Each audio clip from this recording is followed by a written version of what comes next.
So hello, everyone. Welcome to today's Water Cooler Chat, where we talk about all things Livepeer, whether it's orchestrating, delegating, transcoding, thing. I'm getting this all mixed up. It being a part of the Livepeer ecosystem in general, we're here to ask questions and get answers. Do appreciate your time. Today we do have an agenda item ahead of us. We have a Q&A session with Kuan about the special purpose entity pre-proposal around the Livepeer AI compute forum post that was posted 17 days ago exactly. So Kuan, I'd like to bring you up to stage here. Can you go ahead and just give us a little background of, you quickly did one in the introduction section, but I'd like to go a little deeper. Tell us a little bit about who you are, how you got involved with Livepeer, and then we can, after that, jump into this. Sure. So I've been involved in New York Tech entrepreneurship community for probably over 10 years, and that's how I got to know Eric Tan and Doug later on. So when I was talking to Eric Tan, probably back in 2017, that was when Doug and Eric were starting Livepeer, and I had no idea about blockchain. So that was my first impression of Livepeer. And then after that, I started running nodes, staking, did all the stuff. And then that's sort of my short history of a brief history of Livepeer. And then my background is in computer science, was trained as a software engineer, and then started building companies for the past 10 years. Among all the mistakes I have made, I managed to get two startups from scratch, from nothing to final exits. So I learned a lot of stuff through the things I did wrong. And one startup is called Poncho, was in the consumer media space, mostly focused on media and the weather. And then the second one was called Scout. We were doing blockchain data analytics for the past few years, and then got acquired by Uniswap. So that's sort of my background, and my main job is basically doing like product, marketing, sales, generally like anything that my team doesn't do, I would do it. That's the typical role of entrepreneur in the early stage. So once me and my co-founder CJ left Uniswap, we were thinking about what to do next, and then talking to a bunch of people, and one of the people was Doug, and then at that time I think Stable Diffusion just came out. That was last November, October, something, and we got pretty excited about that. And then we chatted with Doug, with Shannon, about what can be done, what like the Livepeer community might need, and then we start chatting, and then the video AI videos idea came up, and then I think we just talk, and think it would be good to collaborate on that. So that's how everything got started. Great introduction, and thank you for that, because a lot of the community are brand new, fresh to Kuan. We've never met Kuan, and great to hear a bit of your background and where you come from. So we're excited to learn more about what you're doing and your past future endeavors. So thank you. Sure. The body of this Q&A session, I think we're going to go over some pretty high level stuff, right? We can dive into the technicals later and further along as the SPE moves forward. But I want to start with some high level stuff. So I wrote down 4 items I'd like to kind of cover. So mission, milestones, team, and funding. Okay, so those are the 4 topics. Could we just start off with the mission? Like, what is the mission of this special purpose entity? What are you trying to achieve? Okay. So my focus is most on the projects. I'm not familiar with a special purpose entity. I think Doug might be the best person to talk about that structure. For us, is like we basically want to work with the Livepeer team to build a consumer app to achieve a couple of things. The number one, the most important thing, is to demonstrate the new capability that the Livepeer network will bring in the next few months.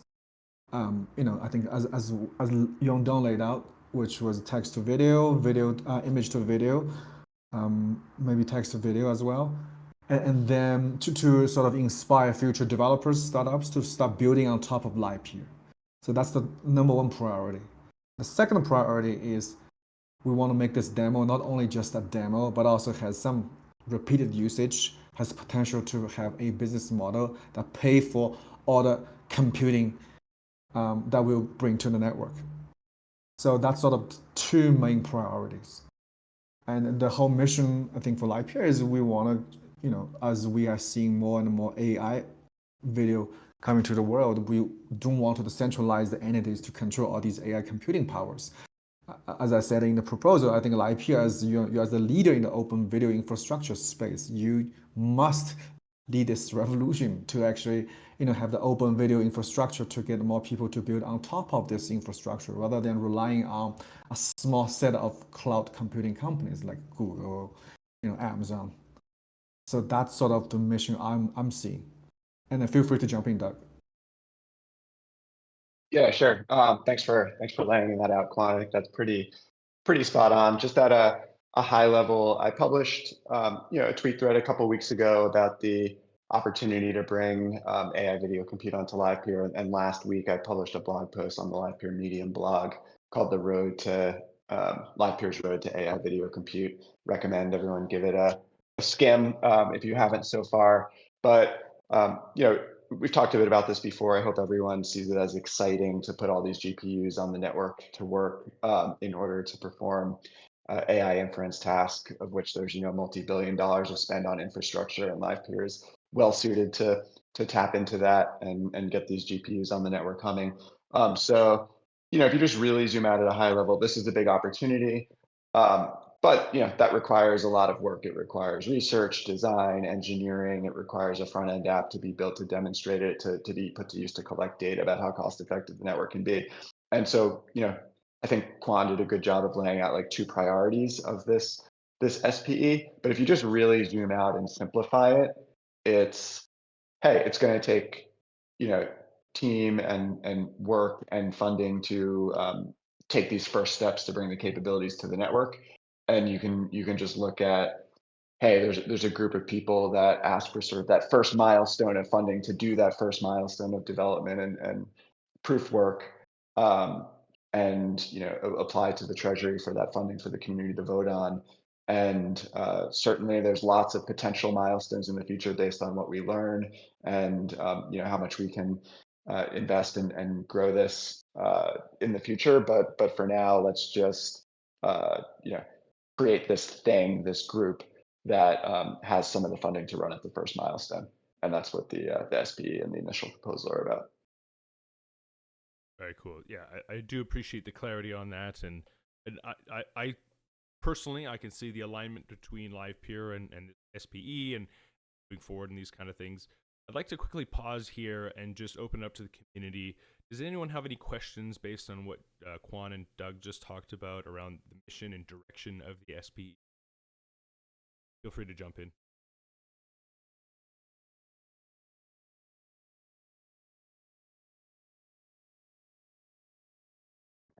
I have a kind of a general question. I mean, as far as like the doing image to video or text to video or image to image type stuff. I mean, there's a lot of apps out there that do this currently. Like doing these little 2-second video clips. So I'm just trying to get an idea of what would make Livepeer's unique. Would it be just the decentralized nature of it that's powering it, or would there be something unique about the apps that are powering it? I mean, most of them are all based on Stable Diffusion, and that's out there already. And I mean, for me personally, while I think it's cool technology, the actual use case for these things are pretty limited right now, other than the it's kind of cool factor. So just wondering if there's been like thought about that. I think that the big picture opportunity for Livepeer is not to think about any one app that's built on it, but just think of just like Livepeer should be the world's most cost-effective video transcoding infrastructure that also appears infinitely scalable and openly accessible. What we want to prove and validate is that the same can be said for AI inference related to video. So can Livepeer's network of GPUs be, perceived as infinitely scalable and maximally cost effective and highly reliable for AI video inference tasks? And why would it be? Due to many of the same dynamics that exist with video transcoding. So we have this open competitive marketplace of GPU operators. They're competing on price. They're decentralized and distributed globally, so they should be located nearby the source of the jobs. And the open permissionless access brings other additional benefits. So rather than having to like get on a 3-month wait list to reserve a GPU at one of the big public clouds for 4x marked up price, can you just go to the Livepeer network and tap into someone's idle GPU to get that job done? Secondly, filtering it by video. That's always been what Livepeer has done according to its mission to build the world's open video infrastructure. So that's enabled us to build, good end-to-end product experiences that work for video developers, as opposed to many of these, AI compute inference clouds, which are just generic and they say deploy and run any job, but then you have to build a whole suite of software around it. If you have a video use case, we know how complex it is to build great video streaming end to end. So because Livepeer is great, you know, open source video software, we're working towards, Catalyst becoming more mature and reliable and easy to use for developers. Just the integration that video developers get for video specific AI tasks with the rest of their video workflow should make it, the leading cloud for AI video type inference.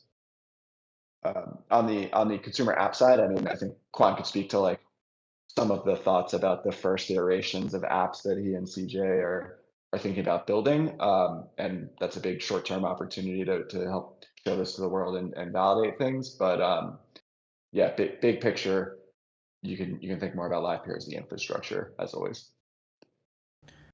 Yeah, you're right. I think on the consumer side, I think that the AI video stuff, it's pretty new, honestly. The visual effects are quite mind blowing.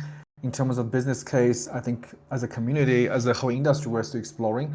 For the use case that I've known so far, mostly in the movie production, and how AI will introduce a new different workflow than the traditional ones. That's some use case we have seen.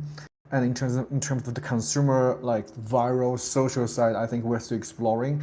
It's the same way people were asking what will be the killer consumer app for blockchain 1 or 2 years ago. Like we just don't know. We are experimenting with lots of primitives here and there. So I think AI video is sort of in the same phase. How do we take different primitives to figure out what could be built? So for us, I think a few ideas we have looking to, right now I think we're gonna focus on, which is the video powered e-cards creation. Because the human side, you sending e-cards, whether it's a thank you card, Christmas card, or a postcard, or even a organizing an event, sending invite. These sort of existing human needs, and we are thinking, how do we bring video to sort of revolutionize this whole experience? So that's sort of my current thought on AI video. Very good.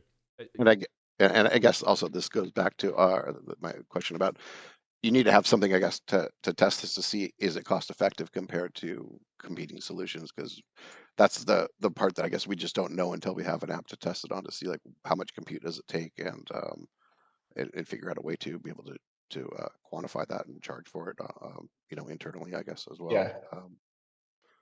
Yeah, that's right. I think even though, like you said, yeah, so go ahead. Yeah, like you said, like the world hasn't quite figured out what to do with 2 to 4 second generative videos yet, and how that's gonna change the world. But it has been shown that there's just plenty of appetite for like experimentation and playing around and testing things out and doing creative things with these. And that might be, enough of an initial use case to show that this network can be 50%, 70%, 90% cheaper than the, 20 cents per AI inference job on some of these hosted platforms that you're seeing right now, which is pretty high. So yeah, no, that's the part to me is I'm the most curious about to see how does it actually compare price wise, or what will it cost to run these jobs? Because if I've just been playing around and I've got a 4090 over here just for this specifically just to play around and just get my feet wet. And this, and I'm seeing, it takes about 30 seconds to, make a 2-second video. So I just have no idea how that would translate into like what would be a fair price to charge for that. So it's just so different than transcoding. So I guess that's one area where I'm very curious. Get your calculator out. You get to set your price. You're right. Yeah. All right. Well, thanks. I appreciate it, guys. Yeah, that's really good to hear. I do like this. We are on the cutting edge of this type of technology, whereas maybe with transcoding there was more data on the cost of transcoding and the global market and demand for it and user facing apps that require this type of. Whereas as Stable Diffusion and as these video AI generation apps use cases come out, it's still unsure of what's going to be maybe apps. It's cool that we're in parallel with that kind of cutting edge stuff. So I find that extra fascinating. Also comes with extra. Pretty cool. Yep.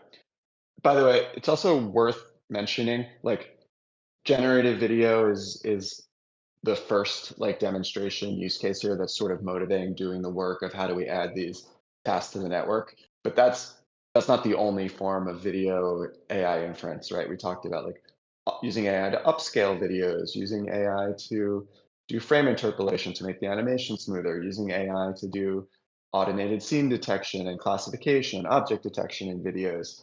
AIs to replace people with avatars in live video chats. These sorts of things are all different use cases that the network can and should ultimately be used for in subsequent milestones. We're just sort of looking for the first one where it's obvious there's like a consumer use case that people want to try things and experiment and play with things so we can prove the network's cheaper. Because if you start with something like object detection in videos, you have to pair that with some like significant B2B go to market to like a scaled app that's going to build on that and take a chance on it before they're spending, tens, hundreds of thousands of dollars on infrastructure, and you can even know if the network is cheaper.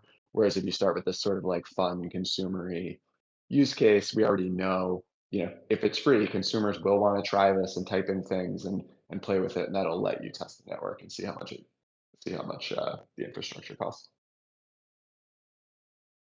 Very cool.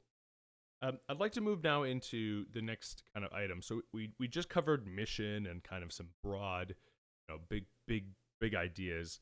I'd like to dive into a little bit now into the actual pre-proposal itself. So special purpose entity. So this is called the AI Compute SPE pre-proposal. So this is laying out, I believe, what have to look forward to in official proposal. And so one of the items in here is milestones. So in the milestones, we have what I see is 3 milestones. One being the capabilities and a consumer app.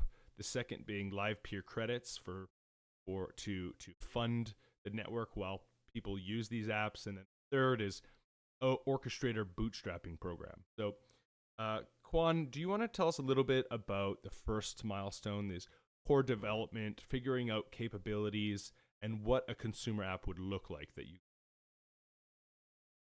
Sure. Yeah. So let me open the page here. Yeah. So as I laid out in the proposal, basically, from the back end, I think we're gonna have a catalyst for the new AI video, a forked new orchestrator node, and you're also proposing a benchmarking tools to compare the costs and time it takes to sort of run the different models, and then there will be a lightweight API to support the app, and everybody else can use it. And then we also will come up with API documentation, example code about how to use the API. From the consumer app side, we will definitely want to have a polished version that's ready for people to use. Currently, we set the concept onto e-cards creation, but we're gonna do lots of iterations, and then people are gonna see how the app concept plays out. If it's not ideal, we might change concept. but the most important thing components in the app is text to video, text to image, image to video. These parts will remain the same. So it only just really changed sort of the look and feel and the story of the app. So that's sort of the final deliverable we want to give to the community. I just got a message here from Doug. He tagged me. Did you know that milestone 1 is milestone 1 proposal is live and open for vote? Is that the Treasury vote? That's correct. Or, Let me pull that up. Sorry, I probably should have read this before I start. So is what you just said? Oh, it's okay. Yeah, most of the substance is in the pre-proposal. The actual Treasury proposal largely points at the pre-proposal. So you probably have all the background. I thought you might have been missing that context that there is a live proposal. Oh, okay. So yeah, this proposal is for the milestone 1 based on the That's right. pre-proposal, and it gives more. Yeah, right. So you have actual deliverables here. I'm just going to post the deliverables in the chat here. So, of this, the first step is get text to image generation, image to image generation, image to video generation, and then video upscaling. So there's kind of a map, a roadmap. Also, you have this idea of consumer app and a backend to handle all this. This is in the first phase of the pre-proposal milestone of coming up with basically an MVP for this use case. Is that kind of correct? Is that the idea behind Correct. this? Exactly. It's like, okay, we know this can work. Right. That's sort of the answer we want to get. So one question around, so obviously there's going to be time and effort put into this. Typically when you're doing things like this, you have you put forward some budget on how you want to, use the funds, and you have some sort of timeline. Are there any points in this first request for funds, this capabilities and consumer app, where you have a cutoff period where you say, hey, listen, we're not making the progress we want, we're not gaining traction, we're gonna cut this off? Is there an exit point, or is this we're gonna use it till the funds are out, and if we see something, we'll go back for more funds? Like, how do you see the first kind of stage of this?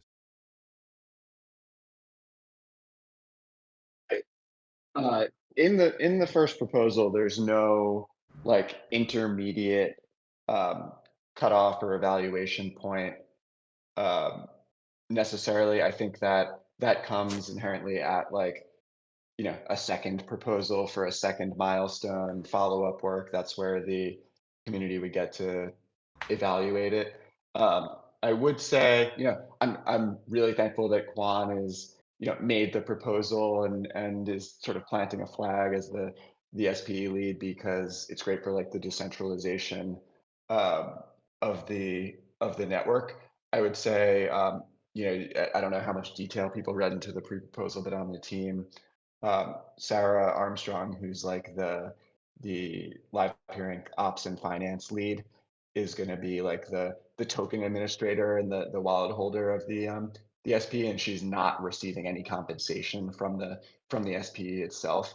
And so, to the extent that any of the listed members stop working or disappear or whatnot, they wouldn't they wouldn't continue to be compensated, right? She's also able to like contract any designers or vendors or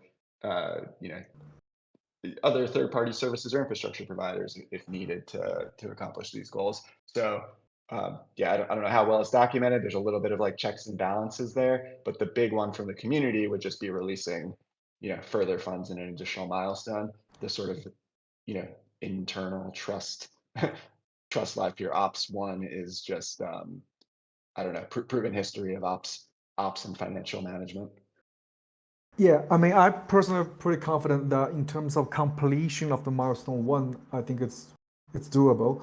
Now, in the following milestone, if we want to see can we have this app have a continuous usage, generating revenue, self-sustain, that's something. It's as the same as building a startup. There's a risk that this app might not keep generating revenue or might not get enough traction, then we should absolutely kill it off. I think when that moment comes, it's pretty obvious. People just know it. Now during the milestone one, obviously if Doug don't think me and CJ are slacking off, of course they can fire us, and we will not be compensated like in a big lump sum. It's like I think it's bi-weekly or monthly. I forget what's the schedule. So yeah. Very cool. Mike, you have something to say? Or you just sorry. tapping No, I on don't. your keyboard? Oh, didn't go on mute. Sorry. It's all good. I was like, you just being really polite, or are you tapping on it? Cool. Okay, so I think there was a good point brought up in the Discord. I'm trying to remember who brought it up, but they said 4 months. 4 months. It was Mahmood said 4 months. That's too long. Like we can't wait 4 months to deliver intermediate milestones and proof. And that was a really good and completely fair point. There's probably some, I don't know, intermediate, like this pre-proposal was written as planning and architecture and design work was going on, so like a lot of those milestones weren't known. But like I don't think Yonden's on the call here right now, but he has, a literal like technical milestone this week of, delivering the initial capabilities into a forked Livepeer node, like a milestone next week of having a simple internal hosted API for that, like a milestone the week following, orchestrators can actually run this fork node, like a milestone the week following. There'll be a, first version of a Spike testnet set up. And I think he mentioned he's planning to share like weekly updates in the forum on progress. And similarly, as Kuan and CJ iterate on their versions of this app, they plan to do it in public and make sure it's usable within the community, and we'll get a sense for if it feels like it's taking the right direction or if we need additional like iterations in a different direction. So, hard for me to make like concrete commitments here on the call, but I think the spirit of no, we're not just going to disappear for 4 months and build and reemerge with the output, but literally there should be like week by week demonstratable progress and updates here is more in spirit of how this will work.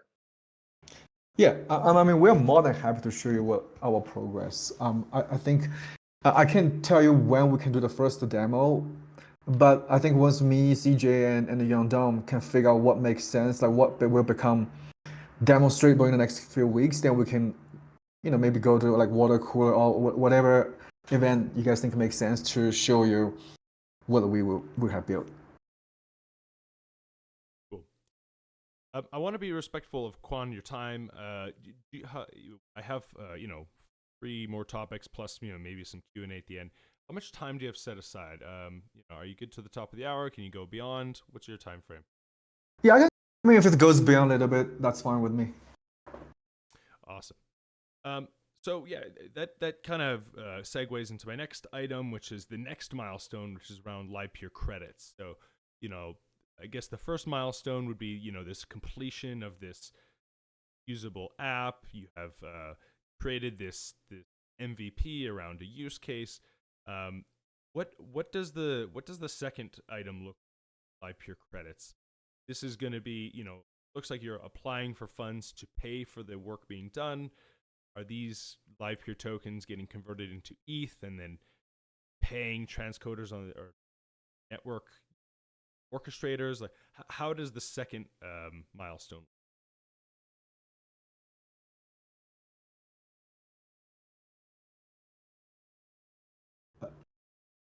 Is it Doug? Doug, do you want to answer that, or Kuan, do you want to answer that? I think Doug is muted. Maybe his microphone is. Do you want to give a stab at it, there, Kuan, and then or Doug? Sorry, can you repeat? Oh, sorry. Yeah, sorry, I was muted when I thought I was unmuted. Yeah, I was gonna say the thinking here is, hey, we want an app where there's a low barrier entry to try this, to actually put these compute tasks on the network that can be consumer oriented. That should definitely have some sort of free tier or rate limited tier. And maybe with some iteration, there could be paid tier, and Kuan can actually validate whether there's an interesting, scalable business model behind it.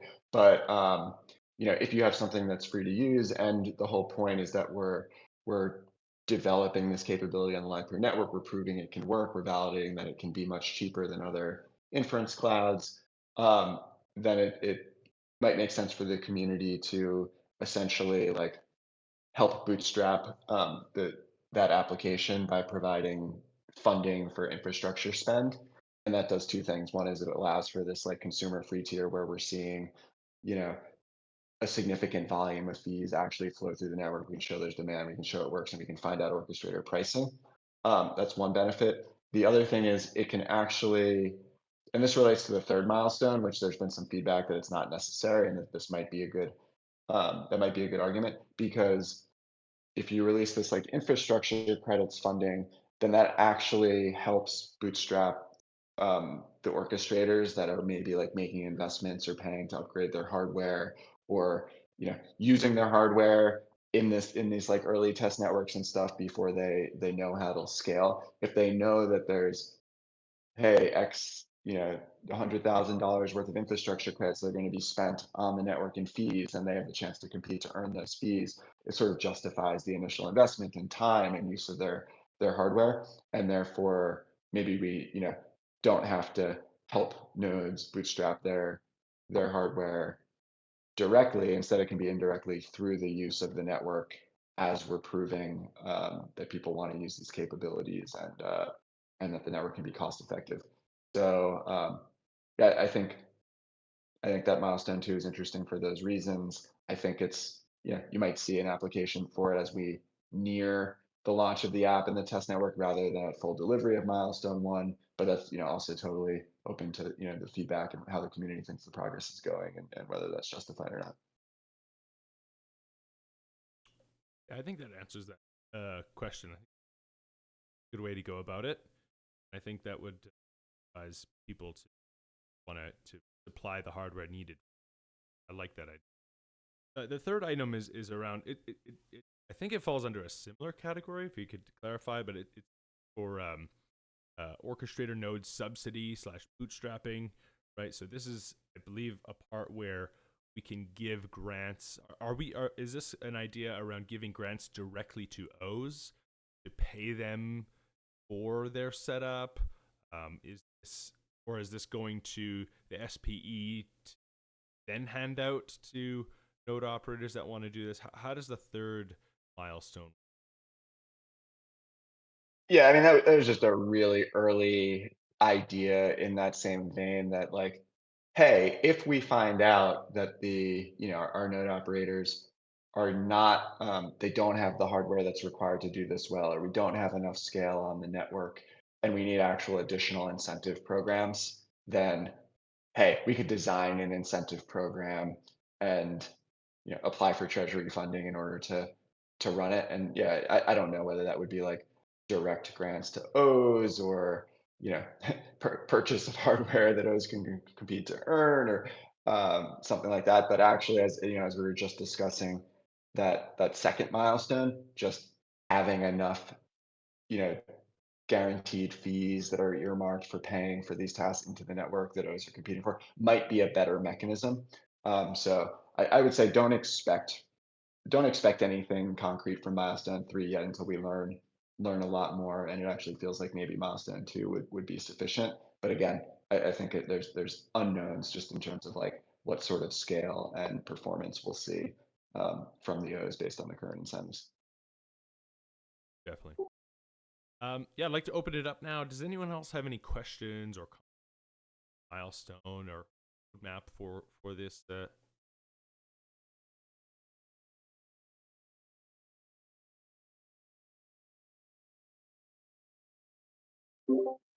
I'm curious. I'd say this proposal looks really, really good. So I appreciate the work put into it. Um, Really excited to see the kind of development being done and pushed forward on new fronts, especially in this area. Given all the activity in the space. And anyway, I was curious. Yandan's provided some architectural update. I'm wondering, what more can we expect from that? not necessarily tied to like a hard date, but I'd like to understand some more of the lower level technical aspects of how the containers are going to be provisioned, where they're going to come from, and also the levels of integration and how we're going to leave it, how open-ended will that be, or will it be tied to specific models? And I know that that's maybe a bit mouthful to dive into on this call at this time, but at a high level, again, kind of architecturally, how do you foresee this progressing in terms of my updates throughout the development process? Yeah, I think I'll echo back some of what Yanin had shared in the Discord and just in conversations. Yeah, he's not here today. Today's a holiday in the U.S. and I think a bunch of people were traveling for a long weekend and whatnot. But the um, I think he intends to share weekly updates. That's one. All code, as usual, will be open source, so there should be pretty soon repos to follow along with. Um, First milestone will have specific containers for specific task types, and as he indicated, text to image, image to image, image to video, upscaling, frame interpolation, I think are the specific types with direct integration into the fork of the node. Doing those will be highly informative in terms of how you can enable sort of allow lists of other models and/or other models with specific weights, fine tunings, and LoRa's to be deployed on the network. And then if there is this registry of known or allowed tasks, then node operators can, based on their own hardware benchmarking and memory available and their own setups, can basically like opt into which models they are running or willing to run. And I think there's still unknowns whether it's tolerable to do like lazy loading where someone hires your node and then you load a model versus, hey, you need to have that model hot in memory for fast response time. And honestly, it probably just depends on the the B node's appetite and/or the requirements of the job. But you can see we're getting more and more into the unknowns of the architecture. It's all learning a lot every couple of days as we push forward here, but still early. Yeah, and that's good stuff. I guess I'm hopeful that with the time allotted within this budget, there would be the kind of like an open way to call those AI models so that the orchestrator, transcoder, whatever we're going to call the node that is distributing the work, um, would be able to plug those in the future and add different models. And I understand that once it's in the container, the pre and post processing would happen in the container. So that kind of removes that concern away, but you still have these externalities of what is the model that you're wanting to run? Where do you pull it from? Even the high level prompt, not even getting into all the nitty gritty of parameters. And that part, the more flexible the implementation is, obviously in the first version, the more opportunities it provides for uh, prototyping and building without having to, do another milestone down the road that's not yet proposed, which is of course a possibility as well. So just that area around how that would interact and be available in the first delivery of this SP would be an interesting thing to understand a little bit more about. Yep. Yeah, I think we'll get more technical details from Yanin shortly. But also, I don't want anyone to be under any illusion. Like building the world's open video infrastructure was like a 10-year mission that we're 10+ year mission that we're already 7 years into, and being the best AI inference cloud for video compute is also more than just a few week or a couple month mission here. So yeah, milestone one is about the spike. It's about proving the capability. It's about learning a lot. It's about proving how cost effective the network can be. But there will be a lot of work ahead, and that work may need to be funded through additional treasury proposals, standalone companies that raise external funds, grant recipients, community programs that come together from this group. Lot a lot more work to do, but I think in the early days of any like technical effort, just a small focused group of people moving quickly to hit those first milestones Yeah, let you that's learn a ton to move forward. that's why I was being a little long-winded. I want to be sensitive to the realities of what it takes to get to the end state of where this could go, right? This is the first step, not the last step. Yep. Cool. I appreciate it. I think it looks really good. I'm excited to see what comes of it. And yeah, so far, so good, and definitely got me supportive of Awesome. this. I also think there's a point that's been made, I think in the forum post was, hey, it's great, Quan and CJ are going to take a stab at building a consumer app on this before this even exists, right? Like not a lot of entrepreneurs would do that, build on a platform that doesn't exist.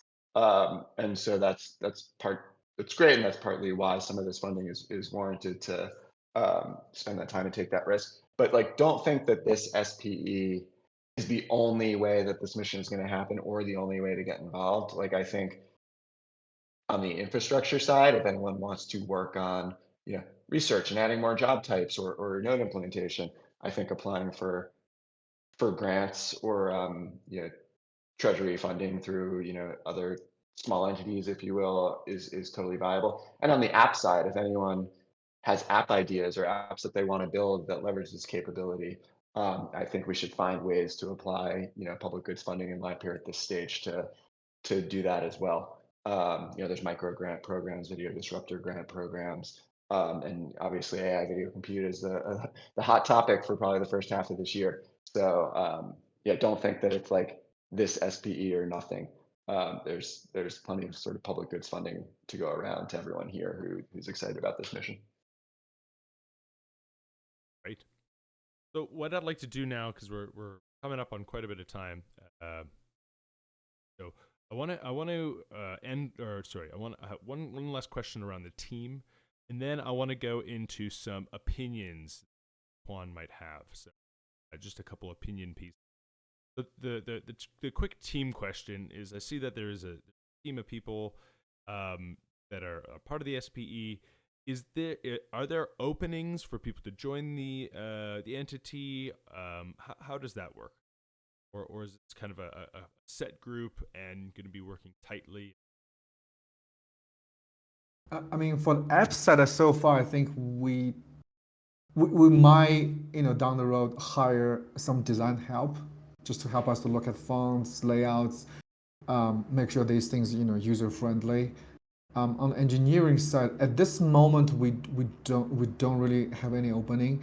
To be honest, we haven't really figured out what exactly the app will be. So yes, at this moment we don't. On the infrastructure side, I know that Yandin is interested in working with one more person who can be like a sort of like production level integrator of these capabilities into the Livepeer node and even the protocol if any updates are needed there. Where he's leading a lot of the research and doing a lot of the spike and has the guidance of how to do all that, would be like a great mentor. But I do think there's room for someone that would want to make like a 4 or 5, 6 month commitment to at the minimum to doing that integration, especially as we look out beyond some of these initial milestones. Right. Yeah. So if anyone in this call is watching this video or in this call, please reach out to Kuan or have an contributing. Let's put that out there. Okay, I'd like to move on to Kuan, a couple of opinion pieces around this particular project. You mentioned just in your introduction that you've gone through, a couple successful exits, and you're successful in your own right, and I'm sure you have lots of ideas and theories on what the future holds. So I just want to ask a more broad, general term, just of your opinion. Like what excites you most about this project, or what inspires you about this field of work around generative AI? Sure. So first it was the personal bias through my early careers. I was a C++ engineer working on interactive video app before. Mostly focusing was actually using centralized Livepeer. Back then we were using Windows Media Server to do all the transcoding, video manipulating before. I was doing that for 2 or 3 years, so I always have this video thing in my heart. And also was paying a lot of attention to mobile video when mobile was taking off years ago. So video is always this thing, have a special place in my heart. Second of all, I think on the generative AI video side, I think I was stunned by this very strong visual effects that I was able to see after typing a few lines of text. That's something just I never see before, and it feels like a toy at this moment. And I think Chris Dickinson said that anything great you see today was looking like a toy. So I think these things just sort of like a gut feeling that make me very excited about generative AI, videos specifically. Um,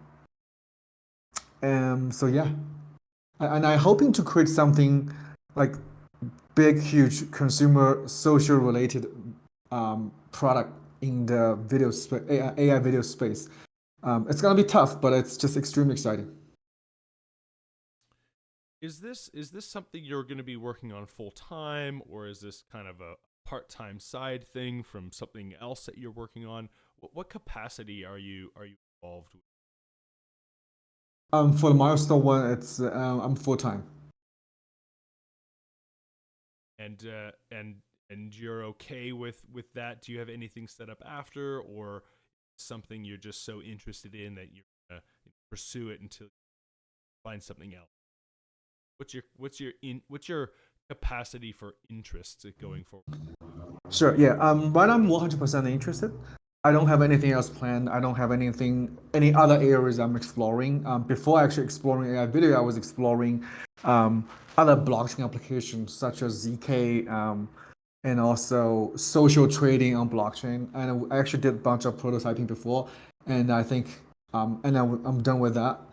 So yeah, so it's 100% focused. After this milestone, I don't know what else is waiting for me. Maybe if hopefully this app takes off, then we can continue working on it. Yeah. Very cool. And lastly, do you know much about the hardware side of this? Is this are you familiar with the institutional grade versus consumer grade hardware GPUs that would be needed for this type of work? Do you have an opinion on any of that? That I don't. But all I own, I'm not very hardware. I don't know enough about hardware. But the only thing I can share with you is I think Akash Network was having shortage of A100 video card. These like high-end video card. They have very much. I think for the demand for the high-end video card is extremely high. I think their network was reaching like 90% usage or something. For the high end. Yeah, I do believe the demand for A100s through the roof. Like, it's absolutely bananas shortage. But unfortunately, they're not. We use GPU interchangeably, right? We call a A100 a GPU, but then we call like a NVIDIA 1080 a GPU. The first one costs you whatever 35K, as Rick is stating. The second one is $50 used on Facebook Market, and they don't do the same thing at all, right? They're very different.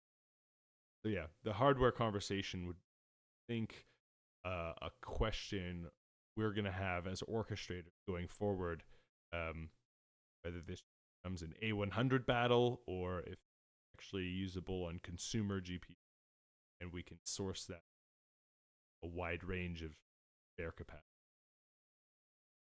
Right. Yeah, Looking Titan, forward to it. you asked the question before about like room for others to get involved in the SPE. Like I wouldn't worry too much about the formality of the SPE. It's not like a company that someone needs to be hired into to join.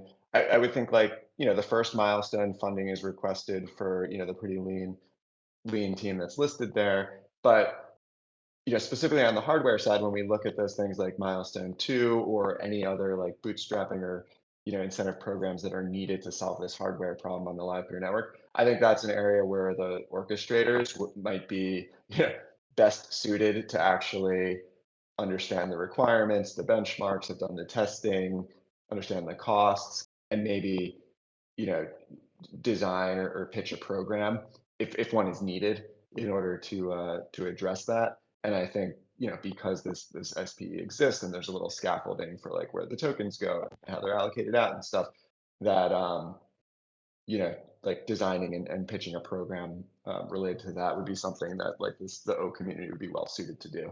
So yeah, keep that in mind as we learn more about the hardware requirements. Good. So yeah, coming up, I just want to first off thank Kuan and Doug for taking the time out of their busy days to come ask us some questions and join in on the Q&A session.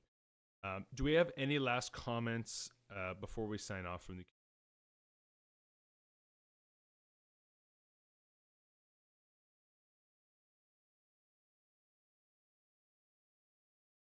Like I said earlier, I'm just pretty excited about this initiative. I like the idea behind it, and that we're and the capability network.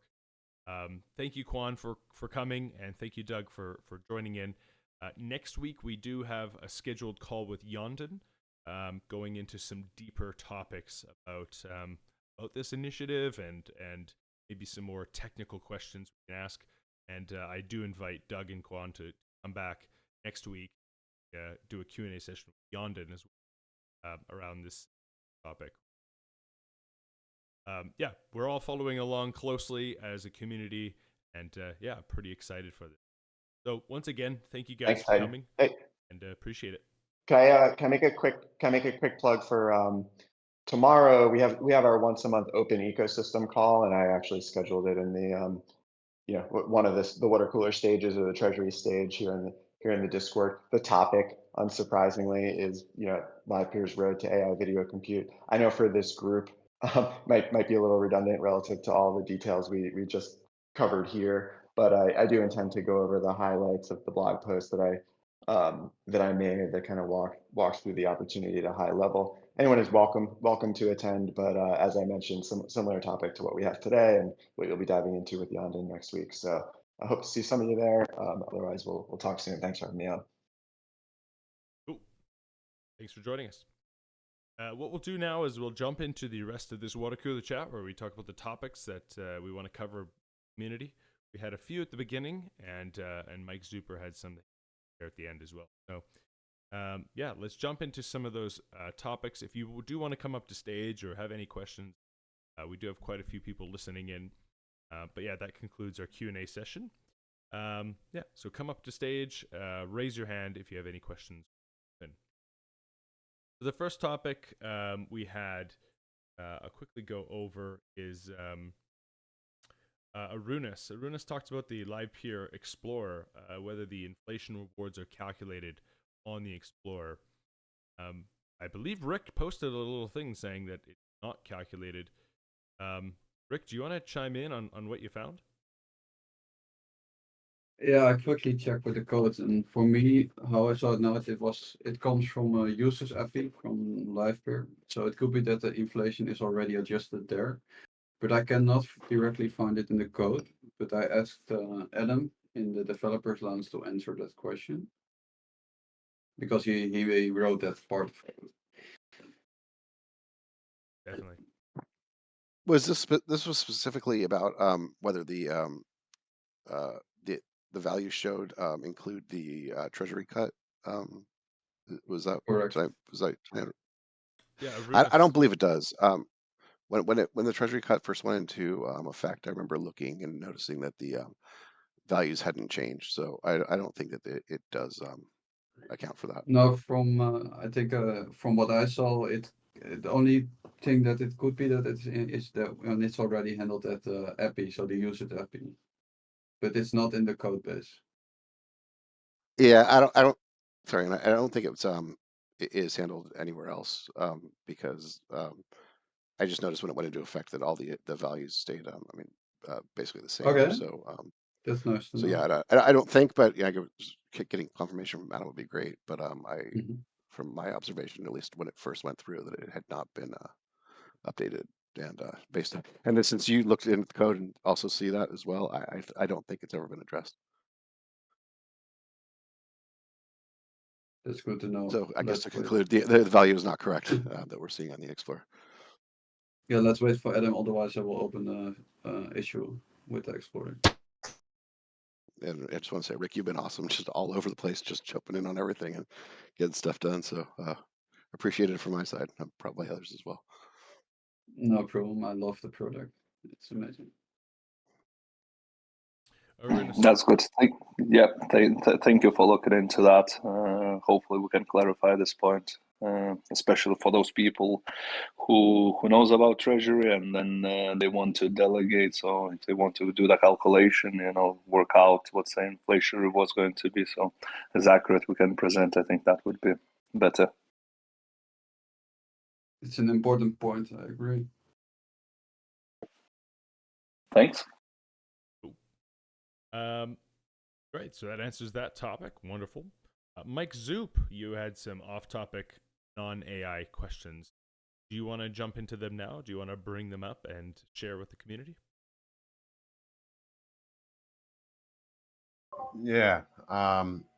So first was, I didn't know if anyone knows how to run a poll in the Livepeer Discord. Do I have to like ask somebody to do it, or can I submit my own? Because I wanted to find out of the 100 orchestrators, how many actually have Windows-based transcoders.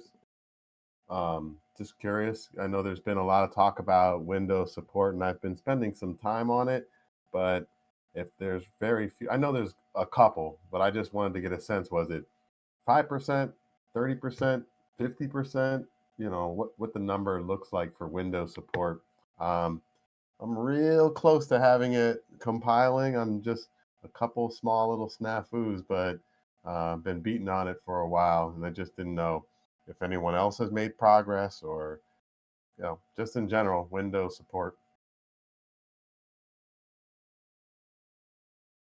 Yeah, does anyone else know how to do a poll in Discord? I I think don't I know how believe to as a do it. I regular don't have user. permissions.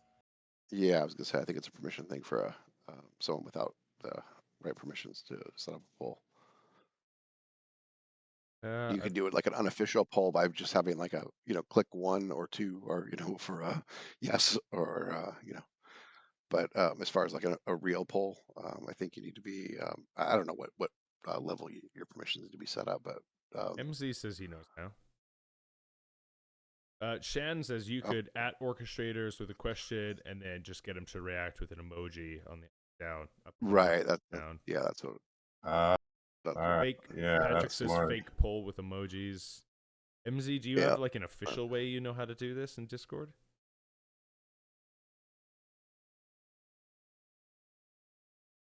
Okay, well, now I'm just gonna start spamming your poll with rocket ships. We could use a bot. Rick, did you do a poll? Yeah. No, I believe there was a poll created for Pon, for his proposal, but I don't know which who of the team Tom. initiated it. Yeah, Tom did that for him, and that's what made me. Oh, you need someone with adequate permissions. Yes, there you go. Pon comment. Dino bot. Oh, is that how?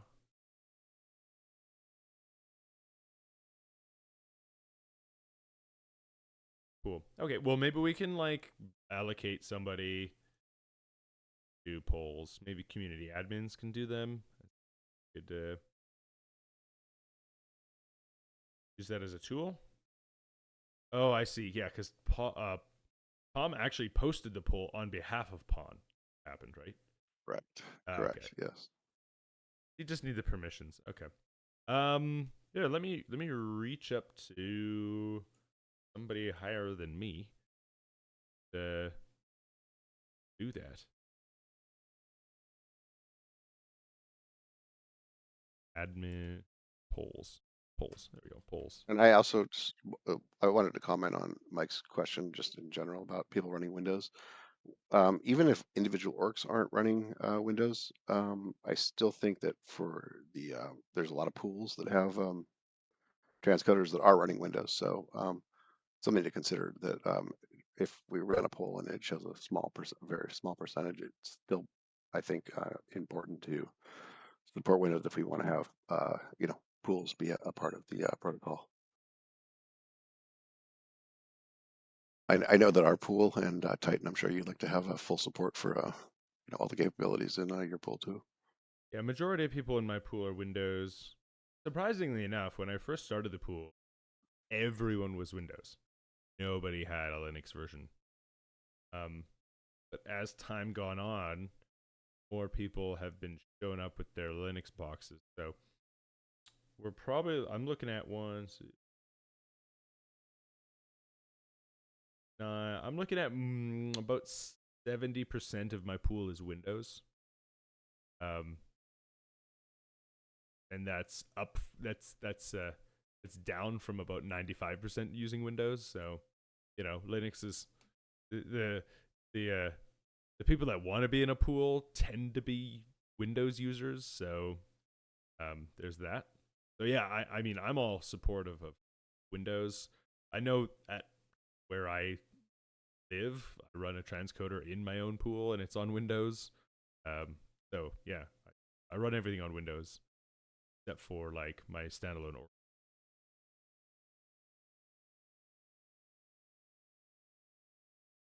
Rick says, I'm on Linux, it reduces energy usage a bit.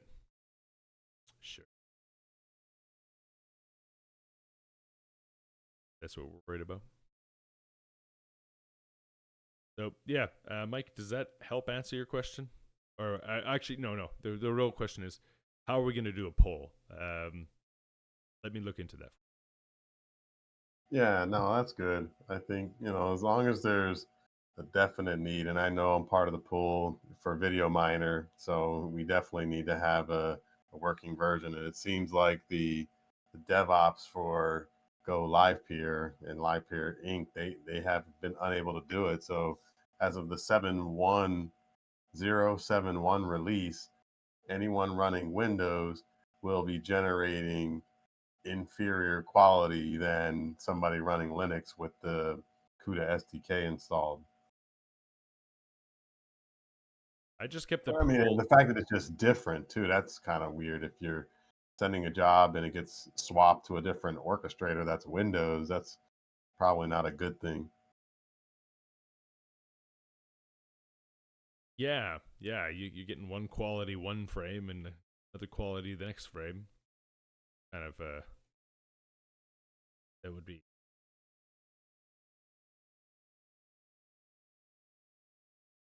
What else did you have, Mike? No, I mean, I don't know if I think I missed last week, but I know there was a whole hubbub about the weighting changes for price per pixel, and I didn't know if anyone actually noticed anything. I've been under the weather for a few days, so I've kind of missed out on what's going on. So didn't know if anyone noticed anything, seen some differences, things are working better, not better. I know this is a contentious part of some of the topics we've had. Just curious if anyone's observing anything to share. I mean, I can just say from my view, and this is just observational, I didn't change my pricing at all, and it seems like workload seems to be about where it was before the change. So I would say I have not noticed any significant change. Same here. I haven't changed. I'm still at 499. Yeah, nothing has changed. Yeah, I'm running 699 and it seems all right. Interesting. I haven't changed anything either. My charts look pretty much the same as well. Just I know they were making changes. Just if I didn't see anything, it's just kind of weird. So interesting.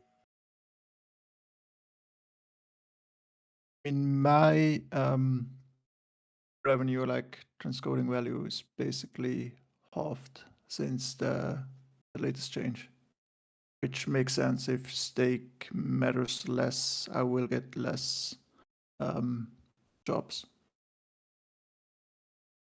Interesting. When you say value, you mean like the number of streams or just your total like the ticket value received? Oh, okay. I usually check this because it's more reliable as a metric. Right. So then I guess Yeah, I mean, I people guess. at like Oh, one sorry. Go price ahead. per pixel have like tripled their stream count. Again, stream counter isn't really the best way to go. It's really like Barry said, what's your your ticket value received. And I did notice actually the first 2 days it dropped, but that's hard to say whether or not that was due, because now it seems to be back to where it was. It's since we don't know what on a day any day what the demand is on the network, it's hard to really say day to day. But I'd say overall it's about where it was prior to the change. But um, it would make sense also what Barry's saying. That if stake mattered less, then he would feel that more than most orcs would. Yeah, I do believe it's a lot of orchestrators testing it as well. So everyone dropped their prices down on the first day, and then slowly started going up.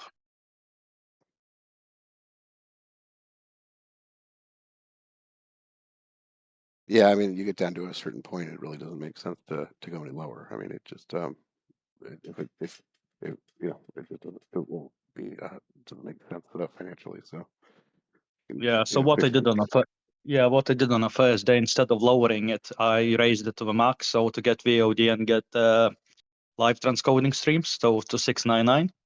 And first day I basically had no streams at all, just test streams coming in, and slowly but surely it picked up in the next couple of days.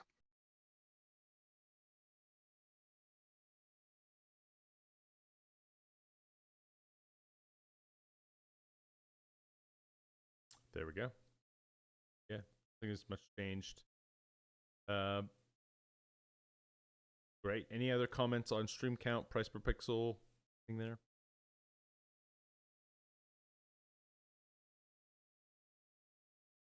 Mike, you got any more topics?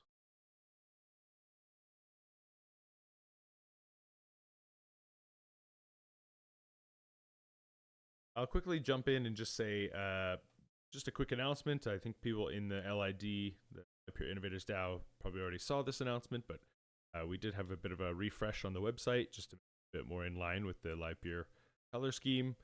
Feedback on that would be nice. And then as well as we have a Livepeer Innovators DAO meeting in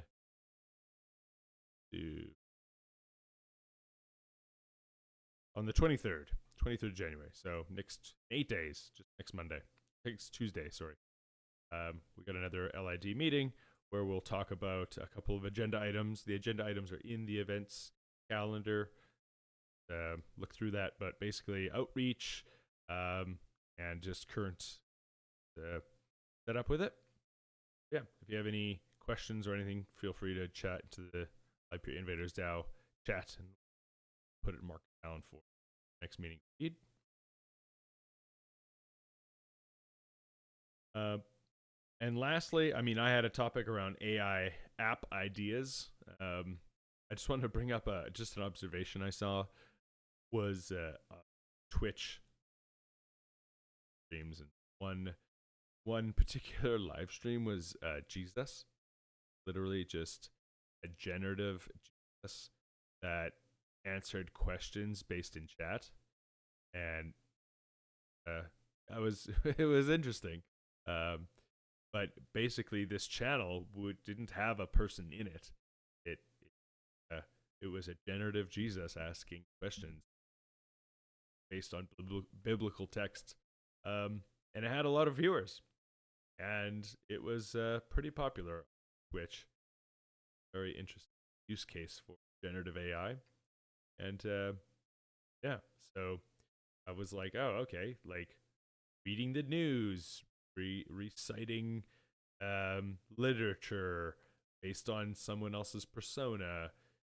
While it wasn't the best video like itself, it was pretty, the mouth didn't quite open right with the words that were coming out, and there's a lot of hand waving that didn't really correspond to the point that was made.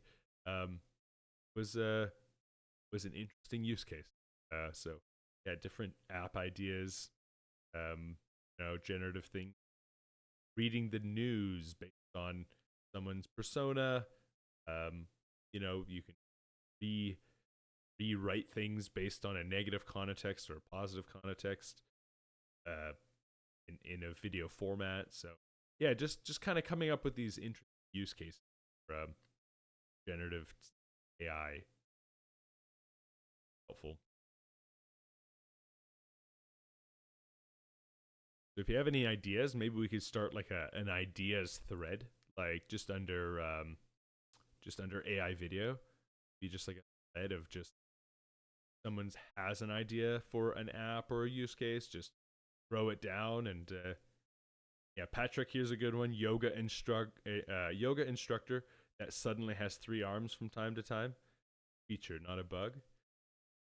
Yeah, exactly. Maybe even like 11 toes, 7 fingers. Generative AI is like. Anyway, with that being said, do we have any more topics we want to cover before we sign off?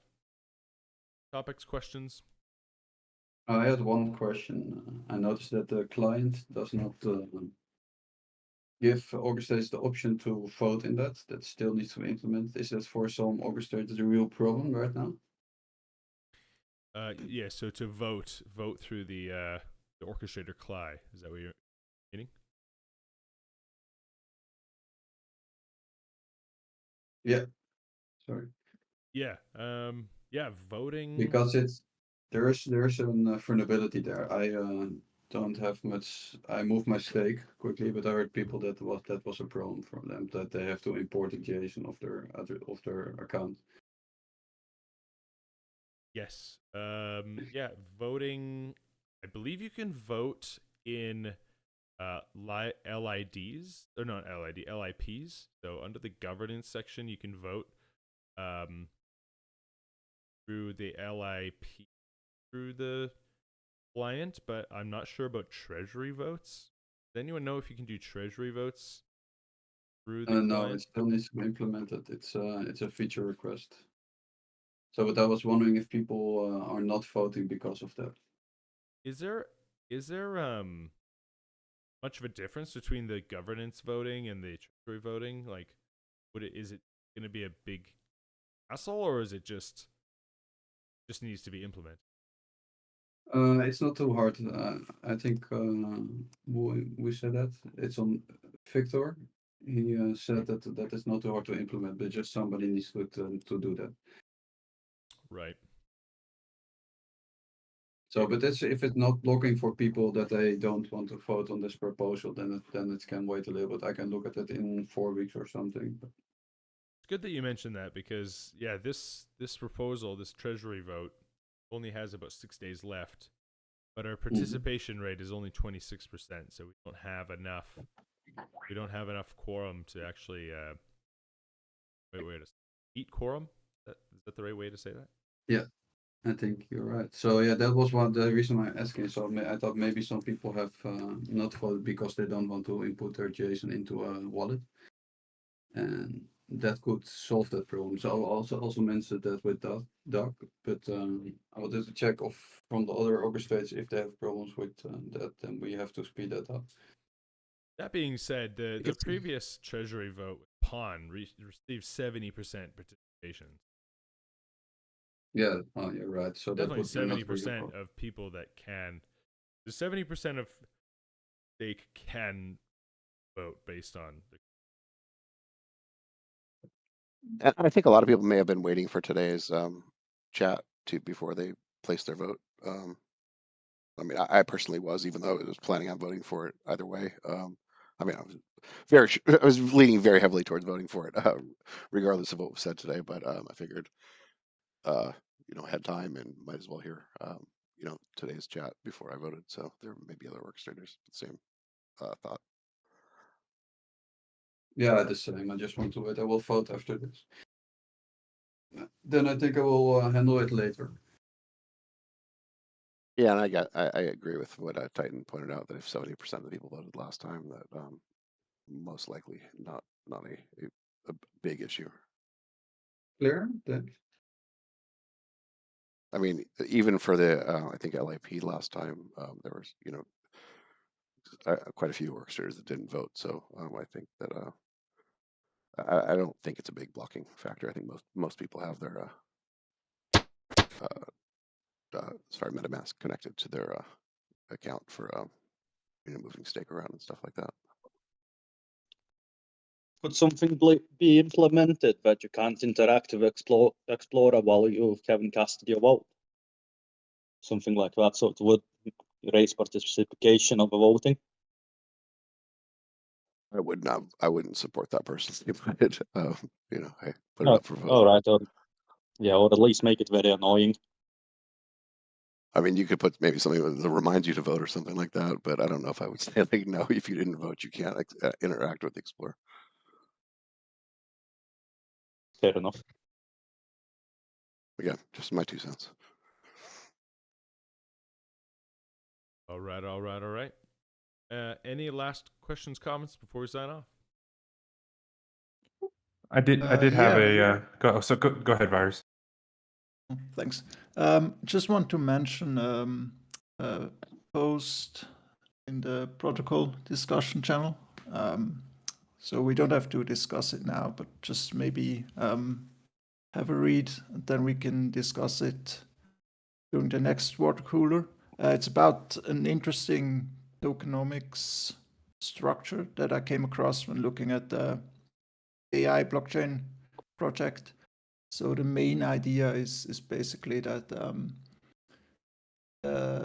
those who provide compute power, they get paid by the token inflation, and the usage for the actual users of those compute power, it's actually free, so they don't have to pay anything. What they do need is they need to hold the token, and by holding the token, they get like a pro rata share of the available compute power that they can use for free.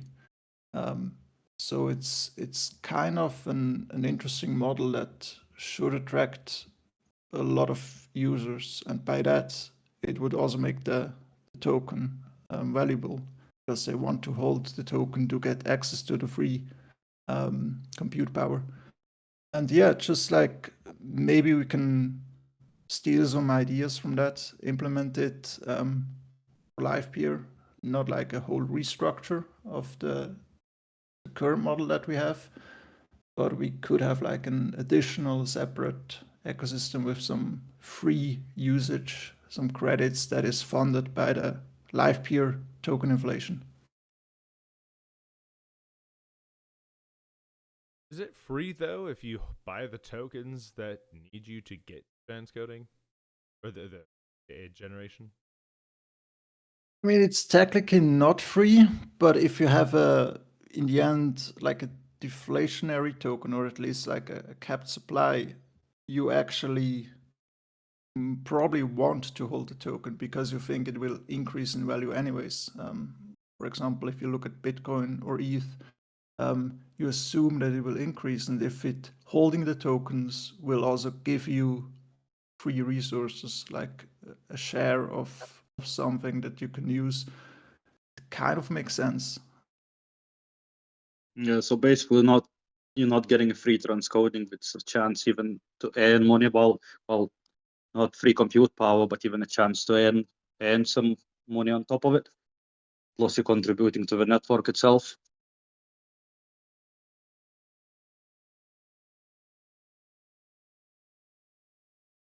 That's interesting. Do you wish to share where you got this idea from, or do you want to keep that anonymous? No, it's like in the. I mean, it's all posted on the protocol discussion. It's from Morpheus AI.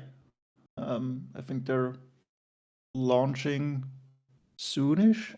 And the actual token economic structure is from Eric Voorhees, which is kind of a crypto OG. So yeah,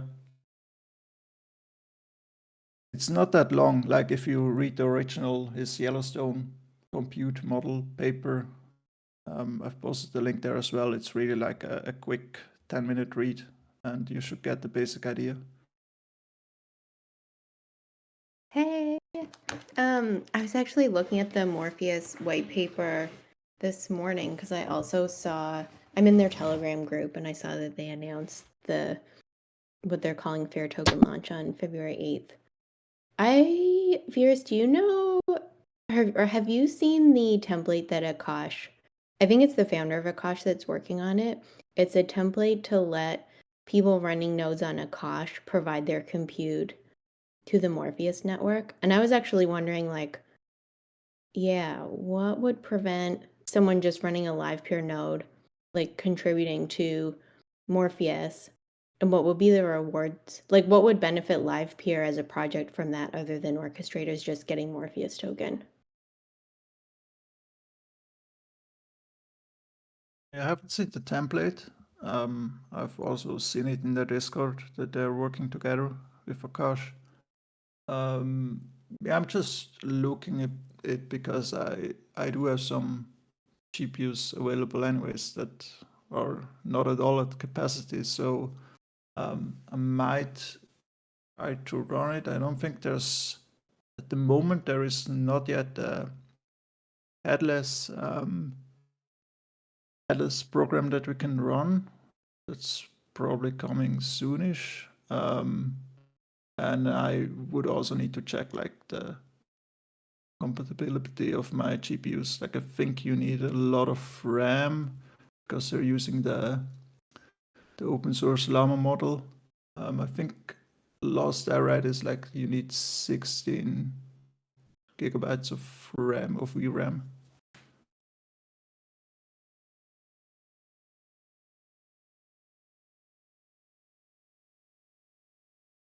Definitely. I'll take a read. Urge everyone here to. How long is the read, roughly?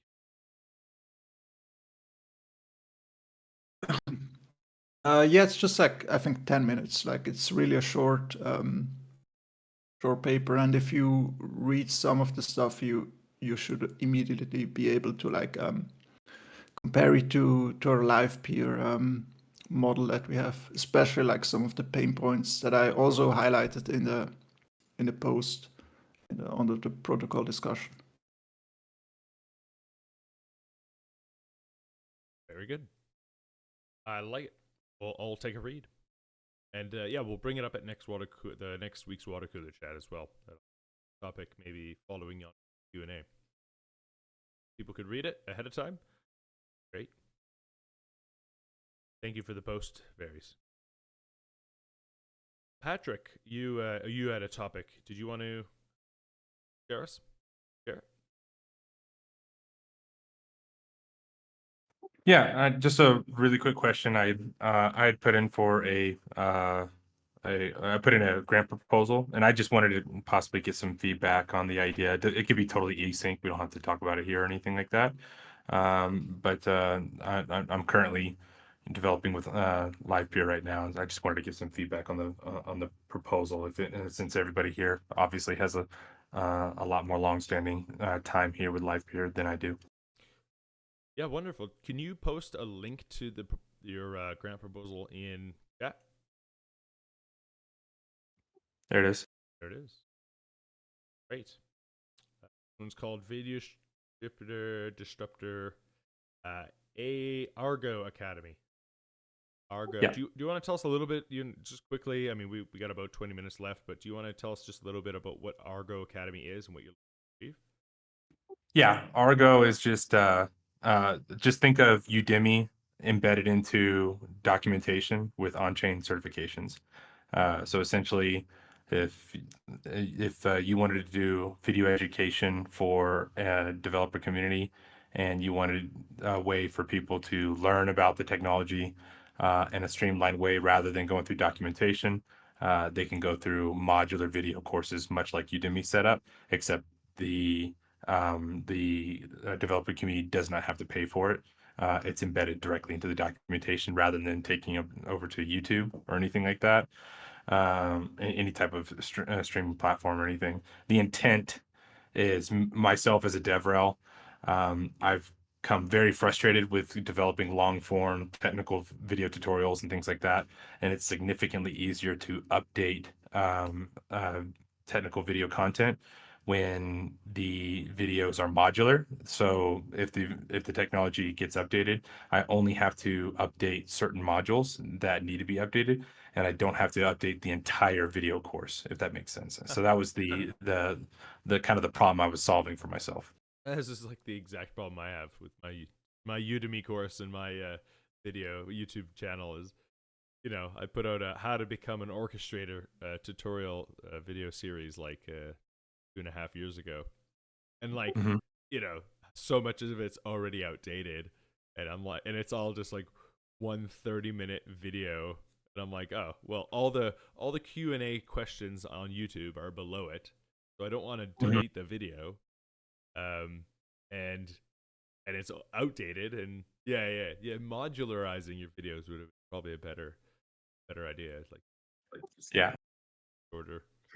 And all of us in Web3 already know that, like, especially on the technical side, when you search for some sort of like video tutorial on YouTube, if it's older than like 6 months, it's probably out of date and not even worth watching. And so it'd be really nice to have like that modular aspect that shows, oh, this modular video setup, much like Udemy does, was updated last month or something like that. There were changes made to this last month so that the content is up to date. So that way I can see that it's like, oh, it's up to date with the technology, or it's up to date with the documentation, so I can follow along pretty easily. And so that's the intent and purpose of Argo, is embedded modular videos inside of developer documentation. How does it get updated? Like, do you have to go back and remake the video and upload it, or like Yeah, at this moment, where's AI generated? so at this moment, you have to update it yourself. The AI component that I've been adding with it is, how a lot of documentation, you can go into the search and there's like an AI support inside of search. One of the biggest problems with that is it is completely limited to the documentation, and it really doesn't think outside of documentation except for general coding concepts. Now, what I have with Argo is that the AI will source the script of the videos. So any additional context that's provided within the modular courses will also be sourceable information for the AI to assist developers when they're trying to problem solve. And is this something that you've already built out and are using, like in other developer docs? How does does this incorporate Livepeer, or is this just to improve the Livepeer docs? So right now I have my own academy. It doesn't exist inside of documentation. I'm in a private alpha right now. So it's basically kind of like going to like a Udemy website, but it's intended to be free. I'm very protocol focused. So the intent is to basically get some courses on argo.academy as a website. And those courses are provided by the partnered protocols. So I'm not intending to like have courses like, how to write TypeScript or anything on there. It's 100% protocol focused. So like, it's more like how to use Streamer, how to use Livepeer, things like that. And then as I'm finished with testing and iterating, I will have a component that allows companies to actually use Argo, which will be called Argo Docs. It's basically going to be like Nextra documentation, but with modular video capabilities. And so does this use the Livepeer network for the video coding part of this, or? That's what I'm building in right now. Okay, right, because who's hosting the video? Right now, I have Mux, and I don't want to use Mux. So yeah, so you're just looking for a place. You're just looking for the infrastructure to host this. This Exactly. Yeah. Cool. Yeah, that's amazing. Okay, cool. Well, I just clicked on your link here, argo.academy. Good looking website, by the way. Beautiful. Thank you. Um, So far, a solo founder. I'm currently looking for a co-founder, and anybody that wants to necessarily contribute. Not really taking contributors just yet until I find a co-founder. But at this moment, I've kind of built everything myself. Right now, we just have a few people in there that are just kind of playing around and checking out some of the little dummy courses that I put together. But we have a couple partners. I have a couple partners that will be putting courses on there. And I'll do an announcement before ETH Denver, and I'll be at ETH Denver if anybody else is. Oh, ETH Denver. Yeah, that's I want to go. I'm gonna try and get there. Livepeer sponsoring ETH Denver, so I hope you can all come. No one's replied to my. I've asked the question twice in general who's coming, because Doug and I will be there, and hopefully a couple of others. And it'd be awesome to see folks there.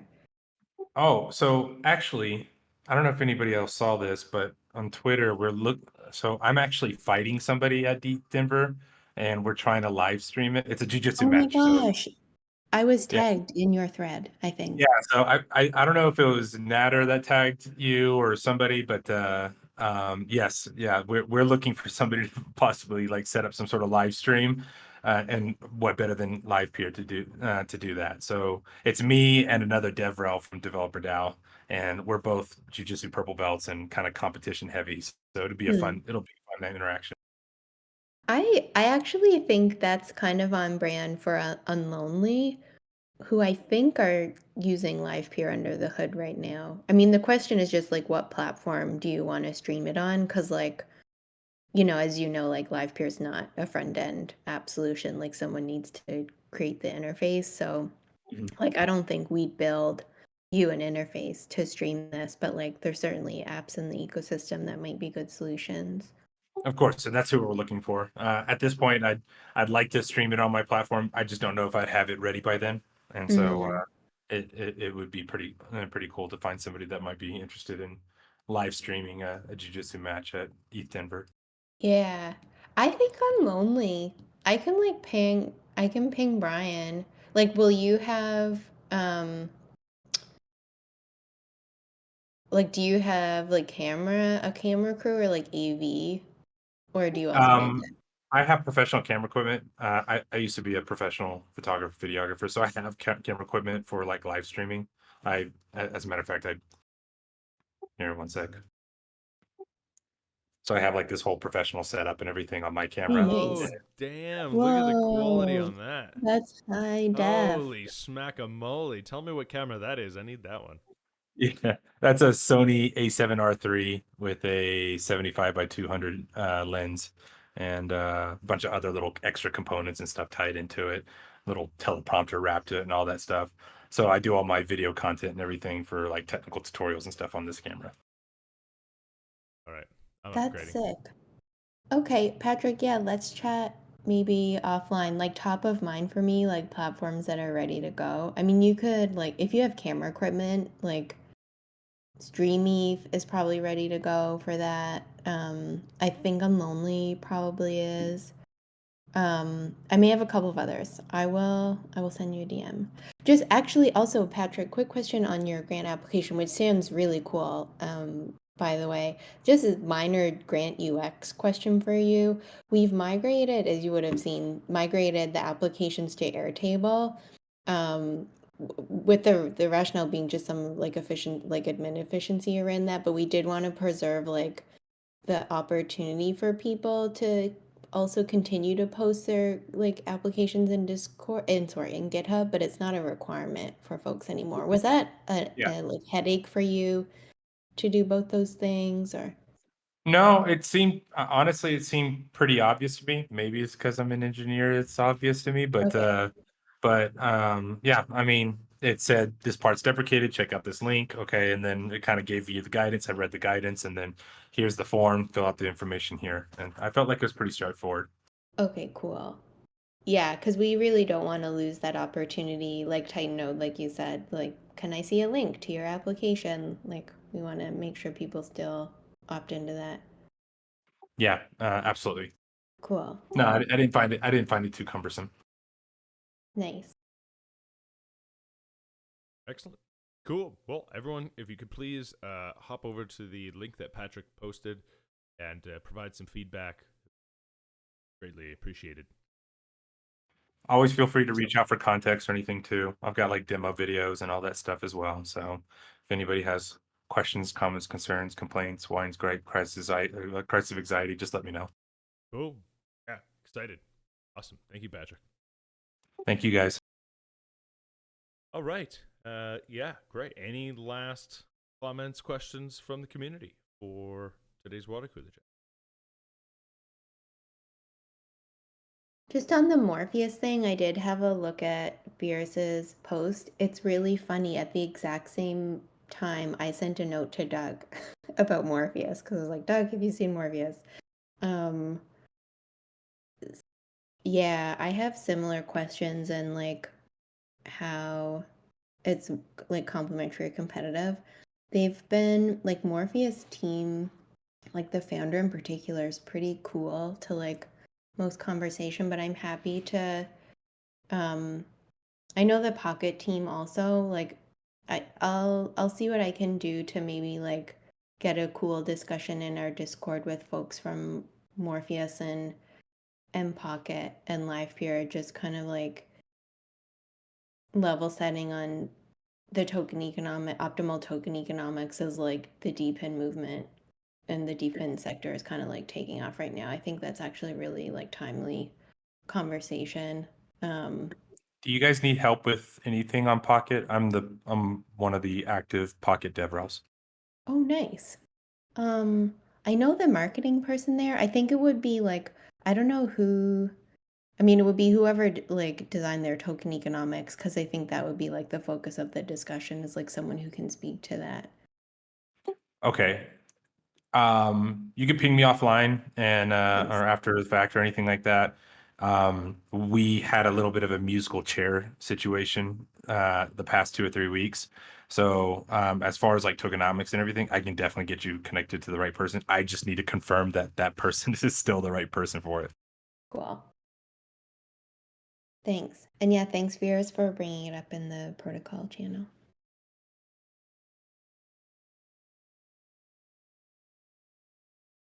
I will say though, I do like the concept buy a token, get quote unquote free or like free use. Yeah, paying per use, fun and all, but some sort of human need to get a ton of value when you get like 2 for 1 or sort of subscription where you get unlimited usage, and I think we crave that type of like value proposition. Might help bootstrap a. Cool. I'm definitely gonna look into it. Okay. Great. Well, what we'll do is we'll end it there. I do appreciate everyone's time coming to today's water cooler chat, trying to make Livepeer the world's open video infrastructure. We had a great Q&A session, and hopefully another good one next week with Yondon. So please tune in for that one next week. With that being said, like I said, appreciate you being here. We'll see you next week. Cheers. Thanks, everyone. Thanks. Bye.